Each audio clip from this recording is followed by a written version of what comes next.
We will be sorting and searching through quotes by Mr. Pham from the 9th grade. The quotes will be sorted by popularity. Popularity was calculated using Blair Bash, the end of the year survey, and our opinions.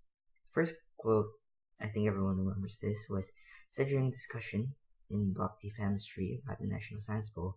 Mr. Pham was talking about how the other teams were calling the Blair team good, but according to him, they are not right, and that we are suck. The next quote happened when Mr. Pham asked a nomenclature question, and Grace was laughing. And Mr. Pham then said, "Why are you so happy? Is it because you're sitting next to Steven?" The third most popular quote was said during Block A Chemistry. Mr. Pham was talking about a great violin player. Mr. Pham claimed that he was really good at violin. He was the chair. And the fourth quote was said during Pham-visory in the first semester of 9th grade. Mr. Pham was talking about how easy history was, and that he claims, "You fail history, you history." In the fifth quote, Mr. Pham is discussing faxing papers. "Why isn't it by a fax machine? What is generation doing? We don't use the fax machine anymore." In the sixth quote, Mr. Pham is comparing a cannon to a trebuchet. "Look at the cannon! Trebuchet!" In number 7, Shweta is talking about her height and Jenny's height. So Mr. Pham says, "Oh, she's going to be taller than you. If I were Jenny, I would try to be taller than you." And in number 8, Ryan Cho says his shirt looks disgusting, and that's because you're ugly.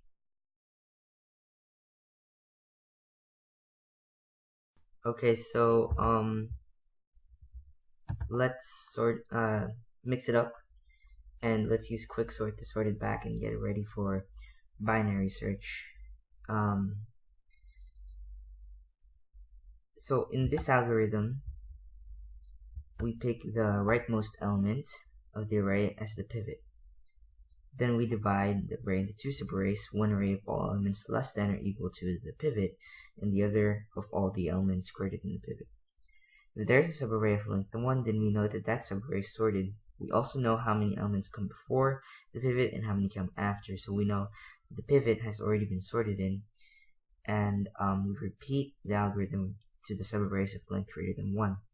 The array is sorted when all elements have either been in an array of length 1 or a pivot. So we start with the rightmost element, which is Grace sitting next to Steven, as our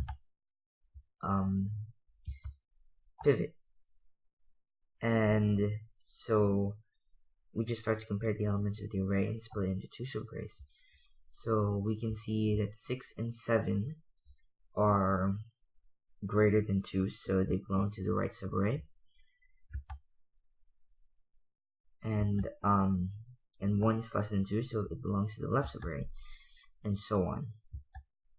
So we go 3, 4 is greater than 2, 8 is greater than 2, and 5 is greater than 2. Do we have a subarray of length 1? Yes, we do. It contains the "we are suck" quote. And so we know that the array of length 1 with "we are suck" is sorted. And we also know that the pivot is sorted, so we can just drop that right in. Then let's make a divider to show which has been sorted and which has not been sorted.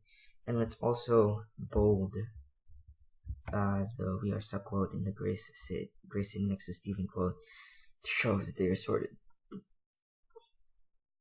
The right subarray has a length of greater than 1, so we do the algorithm all over again with that subarray. So that would be the fact machine quote, which would be our pivot, the rightmost element of the array, and then we just split it into two subarrays, and we find that in this case there are no subarrays that have length 1. So we don't know if either arrays are sorted, or at least the algorithm doesn't know. But we do know that the fact machine code has been sorted in. We know that there, with the exception of the two elements you already sorted, there would be 2 elements before the fact machine code and 3 elements after and so we know that this has been sorted. And so we can just slot that right in. Let's also make it clear that the two subarrays are divided, so we add our red divider. So now we have two arrays to be sorted. Let us look at the left array first. Again, we take the rightmost element as pivot, that would be the ufail history quote, and we separate the remaining elements into two subarrays. And so we find that we do have a subarray of length 1, and it's our only subarray, and that would be the he was the chair quote as its one element. And so we know that array is sorted, and we also know that the pivot, the ufail history quote, is sorted, so we can just slot that right in. At this point, we do not need the red dividers, and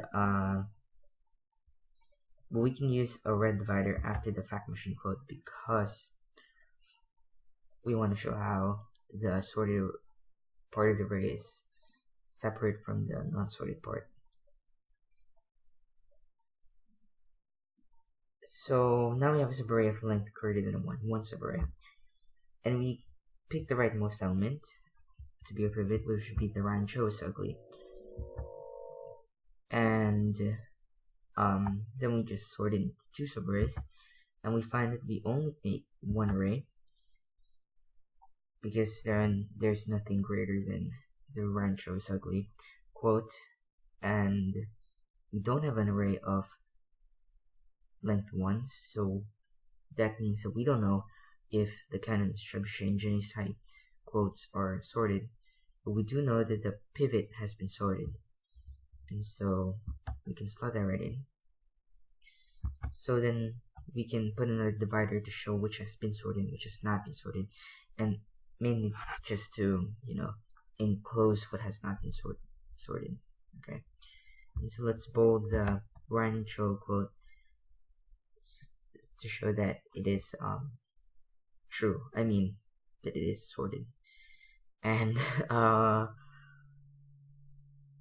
we have an array that consists of the cannon's trebuchet and Jenny's height quotes. So we pick the rightmost element again, which would be the Jenny's height quote, and let's separate into two subarrays. But in this case, we really don't need to separate into two subarrays because we only have one element to be compared, and that would either go to the right or to the left, and it would go to the left. So we don't really need to move the cannon's trebuchet quote, and it can just stay there, and that's an array of length 1, so we know that is sorted, and so we can just slot the pivot, the Jenny's height quote, back in. And at this point, we don't need our dividers because all of our elements have either been a pivot or has been in an array of length 1, which means that all of our elements are sorted and all can be bolded. So now we are ready to start binary search.